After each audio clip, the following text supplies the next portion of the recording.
Senhor Jesus, e o versículo, glória a Ti, Senhor, é 36, 37, 38. Louvado seja o nome do Senhor Jesus. Mateus 26, verso 36. E vamos ler até o 38. Todos acharam? Amém. Então Jesus foi com seus discípulos para um lugar chamado Getsêmani. E lhes disse: sentem-se aqui enquanto vou ali orar. Levando consigo Pedro e os 2 filhos de Zebedeu, começou a entristecer-se e a angustiar-se. Disse-lhes então: a minha alma está profundamente triste, numa tristeza mortal. Fique aqui e vigie comigo. Eu vou ler o 39 também. Indo um pouco mais adiante, prostrou-se com o rosto em terra e orou: meu Pai, se for possível, afasta de mim este cálice. Contudo, não seja como eu quero, mas sim como tu queres. E quando o Senhor, esse não é o versículo da nossa campanha, o versículo da nossa campanha é Apocalipse 1, no seu verso 5, ou na parte C, já no finalzinho do verso 5. Mas quando o Senhor, enquanto eu orava, ele falava comigo, não, eu falava com ele a respeito de toda a passagem que fala nos 3 evangelhos sinóticos, que é Mateus, Marcos e Lucas, sobre a caminhada de Jesus na terra. E Jesus, ele veio por um propósito, a gente sabe disso. A gente sabe que Jesus, ele nasceu por um propósito, Jesus morreu por um propósito. E o propósito da morte de Jesus foi a nossa redenção, igreja. O propósito de Jesus vir à terra tinha um objetivo de vir pregar o reino, a redenção e ensinar a cada um de nós o caminho. A própria palavra vai dizer que Jesus, ele diz: louvado seja o nome do Senhor Jesus. Senhor, tu és maravilhoso. Aquele povo era conhecido como o povo do caminho, porque Jesus passava e pregava a palavra. E aí eu vim para essa passagem que eu li para vocês agora, que Jesus sabia, porque a palavra vai dizer que Jesus era Deus, 100% homem, 100% Deus. Jesus tinha tudo que nós temos hoje. Como assim, missionária? A única coisa que Jesus não tinha era o pecado. Mas Jesus tinha sentimentos.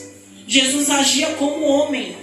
Então tudo que passava por um homem em sentimentos, Jesus também sentia. Mas Jesus, ele sempre procurava o caminho certo. Por isso Jesus sempre se separava para orar. Para quê? Para se encher de Deus. Porque a gente sabe que quando a gente está vazio de Deus, a gente acaba se enchendo das coisas do mundo. Porque é natural isso acontecer. Mas Jesus, naquele momento, ele foi orar. E a palavra vai dizer que ele estava angustiado, entristecido. Angustiado, entristecido é sentimento humano. E Jesus, quando ele chega ali, ele se prostra diante do Senhor. E eu gosto quando a palavra vai falar desde Gênesis até Apocalipse, vai ensinando a gente. Não tem um lugar específico para a gente orar. Tem como a gente vai se portar no lugar da oração. A casa de Deus é um lugar de oração? É sim, porque a palavra vai falar, louvado seja o nome do Senhor Jesus. O próprio apóstolo Paulo fala, não sei se é Paulo, quem é pastor que fala, mas eu vou dizer que é Paulo, eu não gosto de falar geralmente assim, mas vai falar: congregai. Fala pra gente congregar, fala pra gente estar junto, fala pra gente se reunir. Se não fosse assim, quando a igreja se reuniu lá, a Bíblia não ia falar que a igreja se reuniu para que Pedro, o Senhor enviasse um anjo para libertar Pedro. Voltando para aqui para a palavra. Louvado seja o nome do Senhor Jesus. E Jesus se prostrou naquele lugar. E Jesus pediu ao Senhor. Jesus ali, ele estava como um homem humano. ele clamou a Deus e ele pediu que fosse afastado dele o cálice. Mas uma coisa que Jesus falou e precisa todos os dias a gente lembrar disso. Ele disse a Deus que a vontade do Senhor fosse feita e não a dele. Muitas vezes, igreja, eu já falei, eu digo isso com propriedade, porque eu sei. Quantas vezes eu já disse ao Senhor, Pai, seja feita a sua vontade, mas no momento que apertou, eu tomei a minha decisão e não esperei a decisão dele. Deus, seja feita a sua vontade em tudo na minha vida. E no momento que eu estou no momento de aflição, no momento de angústia, de tristeza, até no momento de briga, eu tomo a rédea da situação e não permito que ele faça. Então, quando a gente diz seja feita a sua vontade, a gente tem que agir como Jesus. Deixar o Senhor fazer. Deixar o Senhor agir. Deixar o Senhor dirigir a nossa vida e as nossas ações. E quando o Senhor Jesus, aí você podia dizer assim, mas missionário, o Senhor já podia ir já para a crucificação de Jesus, que vai nos mostrar que Jesus foi crucificado, foi açoitado, foi ferido, foi machucado. Mas o que eu quero e o Senhor quer trazer para mim, para você essa noite, é que mesmo angustiado, mesmo entristecido, Jesus sabia que aquele sacrifício, porque não existe na terra nenhum sacrifício comparado ao sacrifício de Jesus. E muitas vezes a gente fala e a gente já ouviu pessoas dizerem assim, faça um sacrifício. Que sacrifício? O sacrifício humano não é comparado ao sacrifício de Jesus.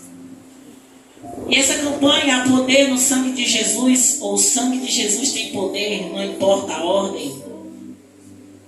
Essa campanha ela foi plantada há muito tempo no meu coração pelo Espírito Santo de Deus. E tenho certeza que tudo de Deus chega no horário e no tempo certo. E essa campanha está acontecendo agora porque Deus quis que acontecesse agora. E as pessoas que precisam vão chegar no tempo certo também. E voltando à palavra, eu não vou prolongar, porque aqui o Jesus vai falar com os seus discípulos que os discípulos adormeceram enquanto Jesus estava sofrendo. E não é essa a causa da campanha, não é isso que Deus quer falar comigo e com você. O que o Senhor Jesus quer falar comigo e com você essa noite é ainda que as pessoas que estejam em volta de nós não enxerguem o momento nem como você está. Às vezes o seu externo pode estar perfeito, mas só o Senhor conhece o seu coração. Só o Senhor sabe como é que você está. Só o Senhor sabe como foi que você chegou aqui. Às vezes você está tudo bem para você, mas o Senhor sabe que quando você coloca a cabeça no travesseiro, aquelas coisas que vêm na sua mente, que costuma sempre vir na sua mente, Deus sabe, Deus conhece. Jesus, quando ele estava ali no Getsemane, e ele sabia que logo chegaria o momento que ele padeceria, ele sofreria, ele receberia uma coroa de espinhos, ele receberia bofetadas. A palavra vai dizer, João, Marcos, Mateus e Lucas, que Jesus ele não foi simplesmente açoitado, mas Jesus foi humilhado. Jesus foi despido por mim e por você. Então não importa se aquela pessoa que estiver passando aí, apesar de que não está passando ninguém agora, ela possa ser a pior pessoa do mundo, criminosa, uma pessoa de pior índole, foi por ela também. Então se entrar aqui alguém cheirando mal, olhe com olhar de misericórdia, porque foi por ele também. Se chegar alguém aqui bêbado ou até endemoniado, olhe com olhar de misericórdia, porque foi por eles também. Então, quando a gente entender que o sacrifício de cruz e o sangue vertido na cruz que nos purificou, essa campanha quer dizer isso. Essa campanha é uma campanha de libertação, mas essa campanha também é para a gente se conscientizar desse sacrifício. Jesus foi crucificado apenas uma vez, foi suficiente para nos resgatar. E eu vou lembrar daquela passagem que eu falei segunda-feira, da mensagem que eu falei segunda-feira. Aceite o perdão. Aceite o perdão, porque o sangue foi para nos perdoar. E esse perdão já nos foi entregue, só precisamos receber. Porque quando a gente reconhece esse perdão, o mal, ele pode vir, mas não vai permanecer, porque a gente reconhece o perdão. O sangue que foi derramado por mim, por você. A palavra também ela vai dizer, louvado seja o nome do Senhor, nos evangelhos sinóticos, como eu falei, que o Senhor Jesus, ele vai até Pilatos, e chega um momento que Pilatos não encontra ocasião, não encontra motivo para crucificar Jesus. Mas o povo está em alvoroço e quer que Jesus seja crucificado.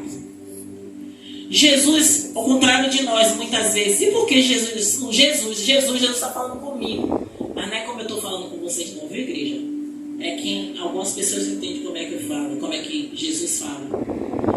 Jesus, ele se manteve em silêncio na maioria das vezes.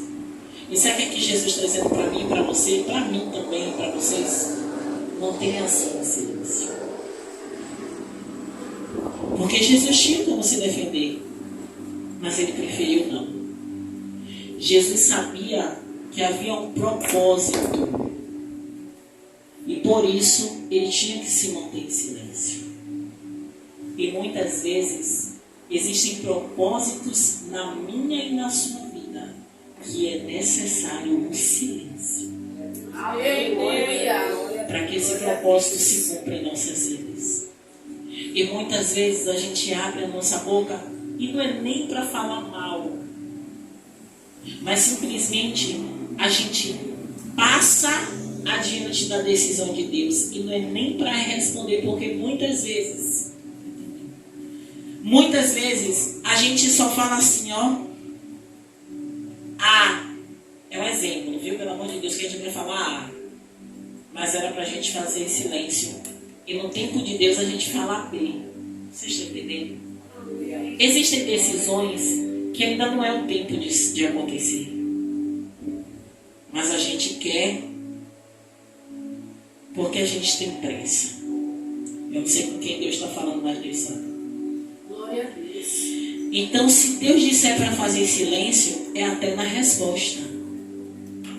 Se Deus está dizendo para fazer silêncio e Ele está em silêncio, porque, igreja, eu vou dizer uma coisa a vocês. E eu vou encerrar minha oportunidade. Eu vou botar um louvor. Eu vou dizer uma coisa a vocês. Eu já ouvi várias pessoas dizerem que o silêncio de Deus é resposta. Eu não acredito. Sabe por quê? Porque se eu conheço um Deus que fala, por que Ele vai ficar calado? Se Ele está em silêncio é para exercitar minha paciência. Vocês estão entendendo, igreja? Se eu conheço um Deus que fala, Ele está calado, eu tenho que esperar para ver o que Ele vai dizer. Se Ele está em silêncio e permanecer em silêncio, quem tem que mudar sou eu. A forma de perguntar ou de pedir. Pai, eu não estou te ouvindo. Pai, o que é que eu estou fazendo, Pai? Que eu não estou te ouvindo. Pai, eu fiz alguma coisa que o Senhor silenciou. Aí eu que vou mudar. E aí a gente vai ouvir melhor. Porque todas as vezes que Deus calou, eu nunca achei que era uma resposta dele. Porque tem palavras que a pessoa fala, né? Que o silêncio de Deus é resposta. Eu não acho que o silêncio de Deus é resposta. O silêncio de Deus é silêncio. Como é que você tem um Deus audível? Quantos aqui ouvem a voz de Deus? É porque tem gente que acha que ouve a voz, é como vocês estão ouvindo a minha. Nem sempre vocês não ouvem a voz de Deus assim não, viu? Porque se muito eu ouvi a voz de Deus assim, foram 3 ou 4 vezes em toda a minha vida cristã. E as 3 ou 4 vezes foi bênção muito grande. A maioria das vezes são aquelas sensações que a gente acha que é do coração. E é Deus falando. Você sabe que é Deus. Então, Se a gente está acostumado a ouvir sempre Deus falar, seja nas coisas mais simples, Deus fala até no louvor, já falei isso a vocês várias vezes. Deus fala no louvor, Deus fala com alguém na rua passando, te dá uma resposta, é Deus falando com você. Diversas formas Deus usa para falar.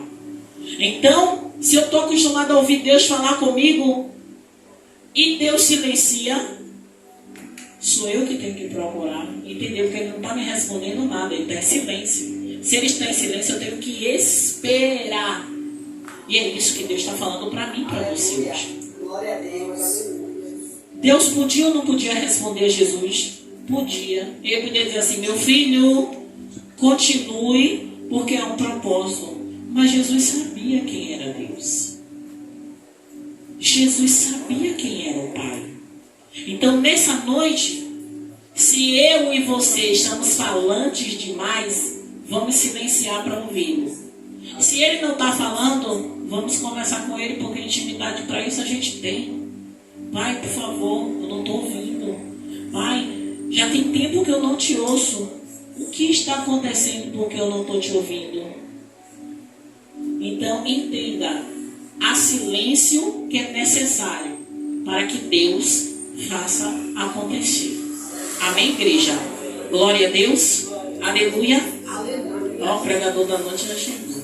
Glória a Deus. Pastor, bota aí logo o louvor.